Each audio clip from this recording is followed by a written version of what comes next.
I'm now joined by a former member of the House of Representatives from Plateau State, Ashoms Musa Bagos, also is a security expert and retired group captain of the Nigerian Air Force, Shehu. Gentlemen, not too good a time to speak about issues like this. Let's start with you, Dachong. This is something that perhaps we had spoken about security issues in times past, just when we thought that we're home and dry and peace was upon us. This happened.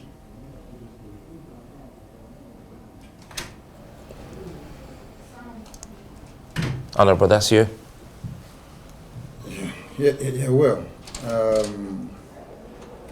absolutely. When we hope that that peace has gotten to Plateau, and unfortunately this massacre has resumed, and it keeps us to worry on the fact that what are we doing as leaders with what we have promised Nigerians and our constituents during the campaigns, that we ensure that they are peaceful, we ensure that they are safe. But at the end of the day, you find out that a community, it's been killed and sacked. From what you're seeing on the television now, is that these people have lost hope. And losing hope, they are leaving this community and they are likely not coming back. Go back to this same community in the next 1 month. Go back to this same community in the next 1 month. You will see that this community is being occupied by people that are not from the villages. Because out of this, so far in Plateau State, I can tell you that in Riom, over 40 villages have been wiped out since 2001, and people are occupied. In Berkeley, the same place where this attack was, in Bagos, most of these communities are being wiped out, and people that we don't know them from nowhere come in and occupy these villages. And at the end of the day, when such issues happen, you hear that the president or whosoever has given directive. Yes, it's good. President has given directives as chief security commander-in-chief of the armed forces. But at the end of the day, who usually redirect these armed forces or the security agencies not to carry out the directives of the president? Because if the president has given directives and the directives is not being carried and people are being killed on daily basis, heads should roll. We have security formation, we have STF, we have the army, we have whatsoever formation as today, presently in Mangu local government, that has enough security personnel, just 1 hour drive to the villages in Bagos, between Bagos and Berkeley. What happened? On that same 26, there was a high form of show of force by security agencies within the Mangu axis on the main road. The same time that show of force was going on by security agencies, blocking roads, nobody could pass, showing the kind of armored cars they have, showing the form they made. That same time, people are being sacked in villages in the hinterland in Bagos. So what is the essence of what are you doing there? And at the same time, when intelligence show, when local intelligence, these people have routes, they come on bikes, and on each bike is either like 3 people or 2 to 3, and they can travel between one state to the other. It will take them not less than 30 minutes to 1 hour to travel. When they are moving from one village to another as bees, as moving with motorbikes, people raise alarm.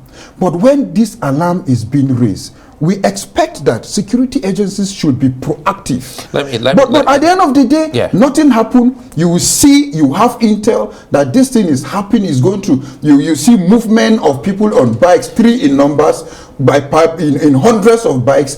The next day or that same night, people are being sacked. And what is the essence most of these checkpoints? What is the essence let's quickly of most bring of these in formations? a security expert here now, Group Captain Shehu.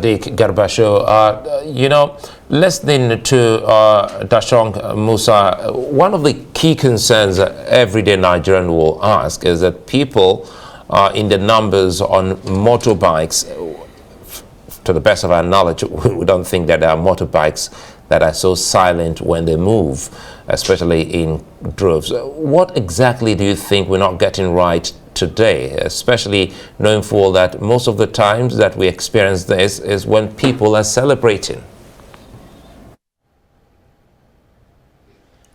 Thank you very much. First, permit me to say I condole with all the people that lost relatives and their property during this heinous attack, for which we cannot find any justification whatsoever the case may be. Having said that, I am happy that you brought a national legislator who is from that area, and I listened carefully to what he has said.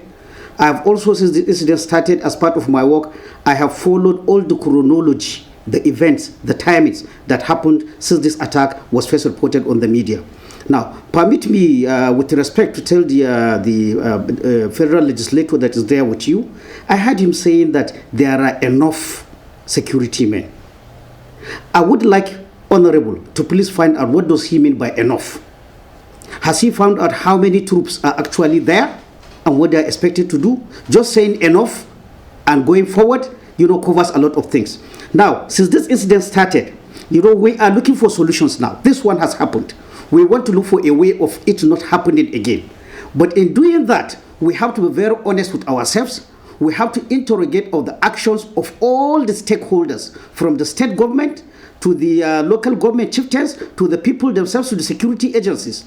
In my opinion, in this attack, when I look at the chronology of events that started, there is blame to go around everybody. First, let me say that from what we heard from the acting local government of Bagos, local government chairman of Bagos, and the spokesperson of the Operation Safe Haven in Jos, this attack started in Saturday night. That is on the 23rd. But anybody can check. The first we heard of this attack on the media was on the 24th. That is on Sunday. That is to say, you could say anything between 12 and 15 hours before we had the first story. And who did we hear? I followed the governor saying that the attack was on only one village, Mushu village. He called Mushu village. And the first information we got from the governor and the spokesman of the military was the attack was on Mushu in Bagos local government, and that 16 people were killed. This is on Sunday, when the attack started on Saturday. Now, later on Sunday, from foreign and national media, we started getting numbers of 70, 100, now we're talking of 150. What am I trying to point out? That is to say, for an attack that started on Saturday night until Sunday morning, with due respect, the governor himself was not aware of the extent of the attack. The military was not aware of the extent, because they were talking of 16 people. They were talking of a single village. We later came to find we were talking of 100 plus in 12 communities, not only in Bagos local government, and also in Ibaraki local government. So what am I trying to say? To me, as an observer, I would say there is a break, or there is no communication system where these local communities will contact either the state government or the military to inform them of what is happening. I also have the governor on the media saying that there was a distress call. If we are looking for solutions, if we are looking for a situation where this occurrence will not start, we have to ask Honorable, when did he receive the distress call? What was the first action? What was the time that the first security responder arrived at the place? Retired Good Captain Sadiq, let me comment here, because truly, sorry to cut you, you said something which is very key here, that we're all looking for solutions. And in trying to get solutions, both of you are here to try to get solutions. So it's not about asking questions of when, because this is also happening in Sokoto State. But just before we start to talk about Sokoto State, and before I come back to him, I just wanted to clarify on issues. When you say you're concerned about enough security, are you saying, because based on what we've also experienced in Sokoto State, that the country lacks enough intelligence and perhaps men on ground to actually go through what is happening at the moment? That is exactly the point I am making. The honorable member said there is enough. I want us to quantify what is enough. Is it a battalion that is there? When you have a battalion, you are talking about 700 to 800 people. This responsibility of confirming how many troops are there and where they are enough is the responsibility of the political leaders. It's not just enough. The point I'm making is not just enough to say we have enough troops. What do you mean by enough? I think that is, we'll find that our troops are thinly spread over these areas. And we have been talking about thinly spread troops. Our troops been, overstretched since 2019 when Boko Haram started. We have not done any concerted effort at massive recruitment to make sure that, we have enough troops to cover. Definitely, you cannot put troops on every street or by every house. You cannot put a soldier on every house. Okay, but all right. Okay. Now that you've been able to clarify that, quickly now that you've been able to clarify that, let's bring in Dashung Musa Bagos to speak on, what he's been able to get from his community people on what transpired on the day. Yeah, you see, from the retired captain, again, with due respect to the retired captain, everywhere in the world you have a number of security agency, a number of security personnel to be able to police a community.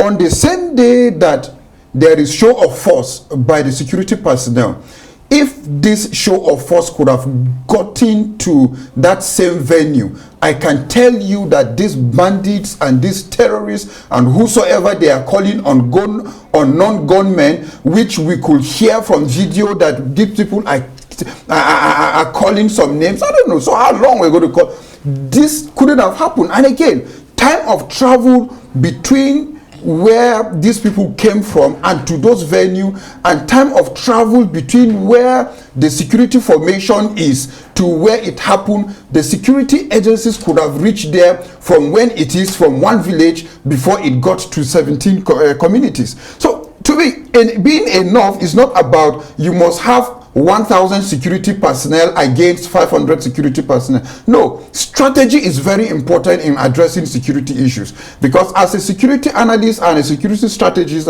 I know that if you have 10 SEAL men or 10 security personnel well coordinated with well strategied, they can chase away 100 terrorists from a certain place with good strategy. So what are we now talking about, that our security agencies don't have strategy? What are we now talking about, that our security agencies don't have information and intel if there is a distress call? The most important thing a governor could do as the chief security officer is to alert security agencies, because a governor does not have cannot command the police commissioner, or neither can he command the security agencies, but the distress call that he will get from his people is far enough to alert security agencies. Is far enough to say that the president has given that directives. The intel that we have been getting from our people, that is the major issue and the major alert that we have gotten.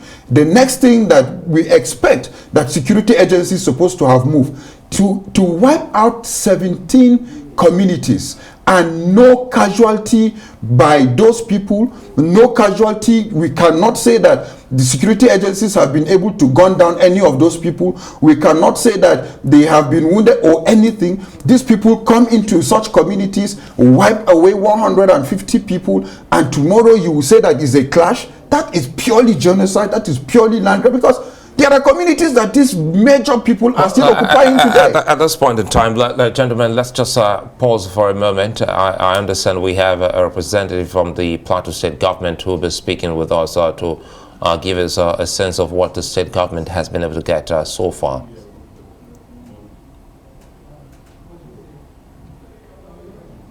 Hello? Well, it doesn't look like we have anyone yet. Let's get back to you, Sadiq. Oh, there you have him. Yes, quickly, let us in on what the Plateau State government has been able to get so far, because there are conflicting reports, first about the number of those killed, and secondly about if the communities also got intelligence that there was an impending attack which was clearly ignored. First of all, the mood on the plateau is a sad one. It's a gloomy one. because of the insurrection that has happened to us, because of the attacks on our lives and our properties. We just got back from Bagos, Barikiladi, Plateau Specialist Hospital, and the Jos University Teaching Hospital, where our people are receiving treatment. The leader of the delegation that went with us is the Secretary to the Government of the State, Architect Jatau, the Chief of Staff to the Governor, the Commissioner of Health, the Commissioner of Secondary, and of course, the Commissioner of Works and other government dignitaries. What we saw is an eyesore. Communities that are known to be peaceful, that are very, very productive and agrarian in nature, were attacked by assailants and lives were taken. Shockingly, you will see 3-month-old babies, 4-month-old babies, 8-month-old babies, women, old women being hacked by these assailants. It's quite pathetic. As a government, we went there with NEMA and State Emergency Management Agency, and what we saw was shocking. In Barikiladi, where we went to the RCC Secretariat there, where we met the RCC chairman of RCC, he said he got tired of burying his people to the point that he became sick. We saw him on drip, and it's very, very pathetic. As a government, we are sad with this situation, and we hope and pray that very soon it's going to come to an end. The people were asking a lot of questions. They were asking a lot of questions that some of us do not even have answers to. But the reality is, we want Plateau State to be peaceful. We want our people to live in their communities. The certificate of occupancy of these communities was given to our forefathers by God Almighty Himself.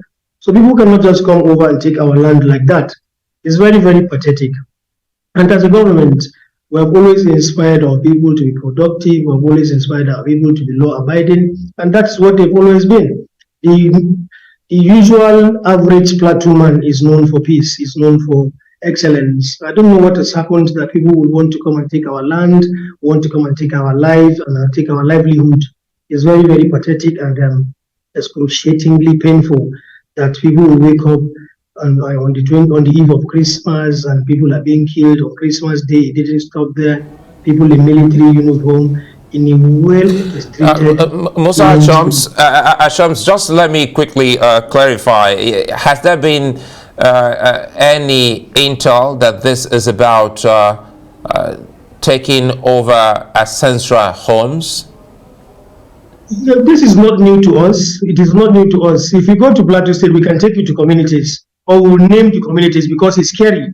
Area local government, in Barikiladi local government, in Bagos, lands have been taken, and you find people that are alien to those communities taking over.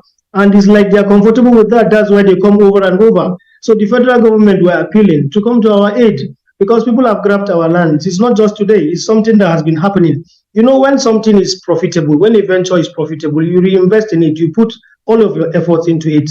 That is what is happening to us as a people. We do not attack people. We do not take people's lands. We are comfortable with what God has given us. We are people that are very, very content with what we have. And I heard the retired captain, with all due respect to him, talk about the intel. It's not everything that we hear that we say in public. He is a security man, he should know that better. So the governor is adequately informed and he has done the right things that the government and a responsible and responsive government and governor should do. That is why the killings didn't get to this level. Because our assailants came in their droves and they killed in 23 villages. You can imagine. It is well orchestrated. They did it with military precision. And they came with military uniform. Then you begin to ask, how people will even say, okay, if that is the case, withdraw the military from our community so that when we just see military, we know that they are our assailants, they are our killers.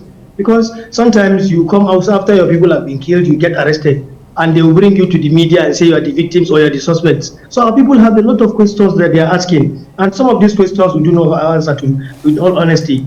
It's surprising that after killing your community, and again they say they are bringing suspects, then you bring people that have the same ancestral background with those that were killed. Sometimes you have a lot of questions that you cannot answer. But the bottom line is, we appeal to the federal government to recruit young men from Plateau State to defend Plateau State, just like they did in Maiduguri with the Civilian Joint Task Force. We have able-bodied men, We have people that are ready to sacrifice for Plateau, but they don't want to take the laws into their hands. Let them be given the free hand to be recruited into this security Okay. architecture apparatus. Let me bring in Sadiq here. Sadiq, you've heard, but again, I also want you to also speak to what has just happened in Sokoto State.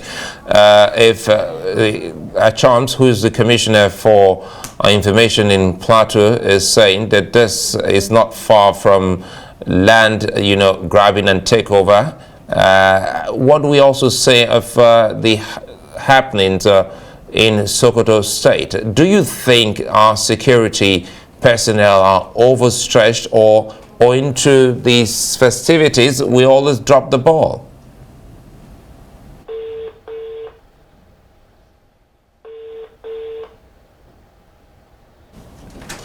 Sadiq?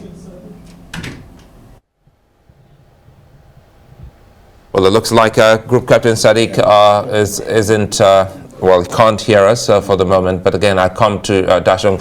We're winding down, and we're still talking about possible solutions. You live in the community just like Ashoms. What you see when you go home, do you think is enough when we talk about security presence? Absolutely, it's not enough, because what's the essence of the security presence and when there is no justice?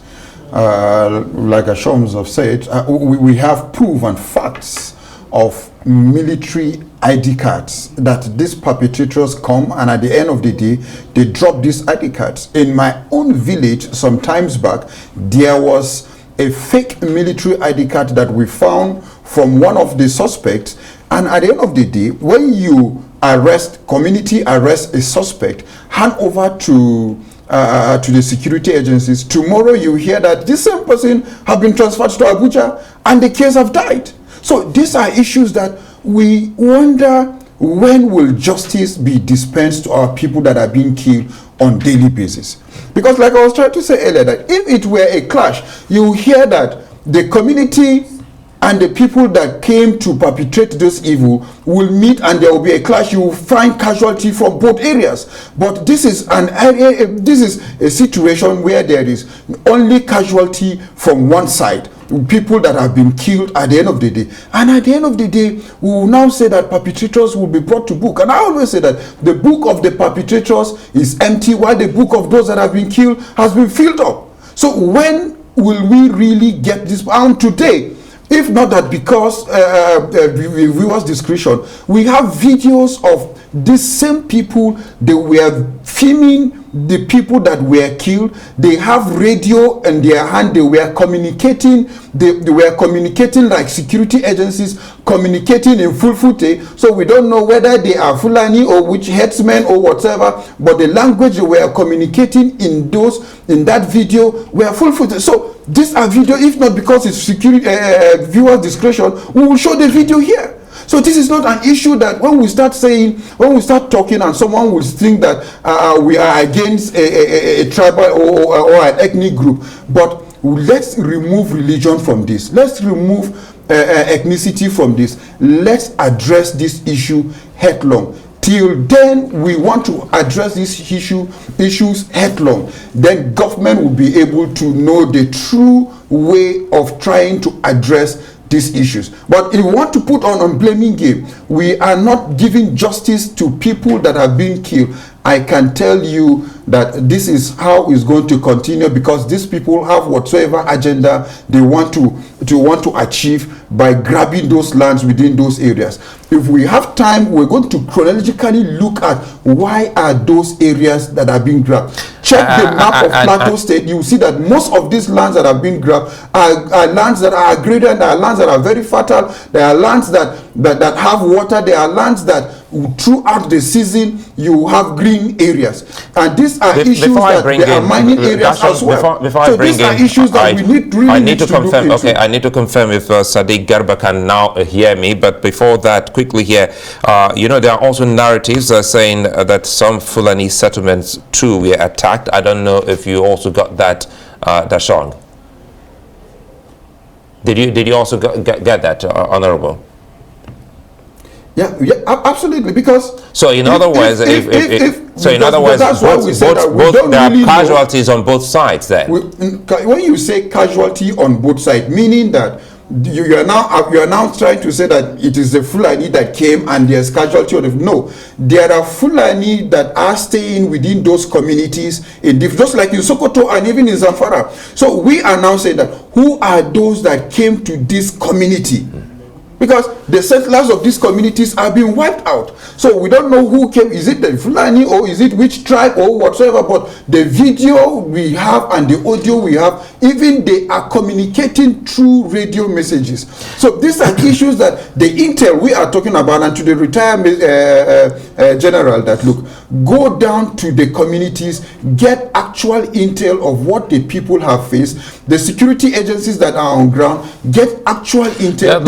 Let's bring in Group Captain how you can Sadiq. get justice to our people. Group Captain Sadiq, as we round off earlier, I was trying to get your sense on what also happened in Sokoto State. And I just answered Honorable Dashong that there are also the narrative of some Fulani communities that were also attacked in Plateau State. And if you put that side by side with the narrative of those who say they heard people speaking in Fufuda language over walkie-talkies. So who do you think we should be beaming our searchlight on? Does it come to you as an invasion from outside Nigeria? I would like to, if you talk of Fulani, Fulani is a group that traverses a lot of Western and Central African countries. So it's only in that aspect. But I think we should be able to own our problems as in-house problems and try to solve them. This issue of hearing people that they are speaking French, in all respect, even the level of those people, even if they are French-speaking countries, they are not likely to be speaking French, because French is the language of the elite. So I would like us more to look in-house. We have a problem in our hands. We have not been handling it very well. Even this attack has shown there was failure at the government level, there was failure at the community level, there was also failure at the security agencies level, because we can see lost time, we can see lack of communication, we can see that this attack happened at a time, when there was festive period, when our security forces are supposed to be on the alert, because we should know that this festive period can be capitalized by any bad guy. But what I am happy is that out of the guests you brought, the honorable member, with due respect, I do not think he's a helpless individual as a member of the National Assembly. If he has this proof, this evidence he is saying, I think it is within his right, and he has the voice, he has the capacity to tender all this evidence and stand by it to ensure that those people they know perpetrated these attacks are brought back. A House of Representative member, with due respect, is not a helpless somebody. That is just what I want us to do. But I come back to the fact that we have constant, slow reaction time, slow response time. Without a response time, the Nigerian public will not have confidence in the security agencies. So we have to do as much as possible. The situation, whenever there's attack, what I always look at is the reaction time. What we mean by reaction time, when was the incident first reported? Between that time and the time that the first security responder arrived there. I know we have to go. I need to manage this in a minute, please. I need to manage this in a minute, because I'd like him to also respond in 30 seconds. But quickly, in 30 seconds, do you think in all we're experiencing the NSA has failed in its coordination of security in these areas? Sorry, I didn't get your question, lady. I'm asking, is the NSA doing a fine job, going by what we're saying? Because there seemed to be a coordinated attack on our nation, Sokoto, Plateau. So what does the NSA office have to do to actually bring us back to some kind of safe mode? Well, with respect, it is too early to judge the NSA, but of course, all these happenings, at the beginning of this regime, it shows the kind of work that the NSA must have to do, together with other security agencies, to ensure. Because unfortunately, what we are seeing, even as early as June 2023, we saw that the figures of deaths all over Nigeria from all crises is going to surpass what we recorded in 2022. As early as June, we have surpassed the figure of 2022. So the NSA has got his work cut out for him. He has to roll off his sleeve and bring the security architecture in line to face these challenges.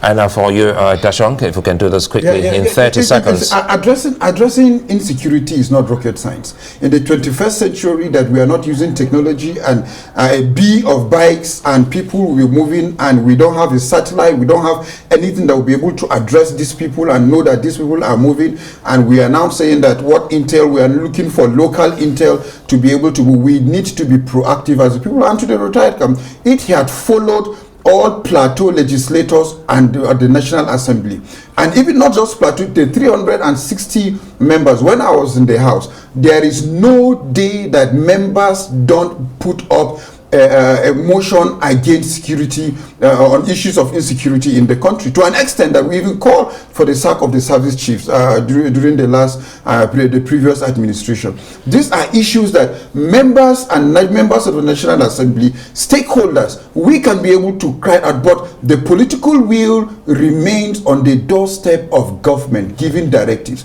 And that is why whenever government gives directives, service chief move to this area, who usually at the end of the day redirect these people that they should leave this area, and so that these issues happen. And at the end of the day, no justice that is being dispensed to these people, that nothing has happened. God forbid. Our plea and cry is that these 160 people that have died in Plateau State in the past 2 days, there should be justice. We want to see people are arrested. Certainly. These are moments for us to go back to fixing a whole lot. As Group Captain Sadiq Garbashew has said, the NSA has a whole lot of job here. So, gentlemen, I'd like to thank you, former member of House of Representatives Dashong Musa Bagos, and of course retired Group Captain Sadiq Garbashew, as well as Mr. Ashoms, who is the Commissioner for Information in Plateau State. Thank you for speaking with us.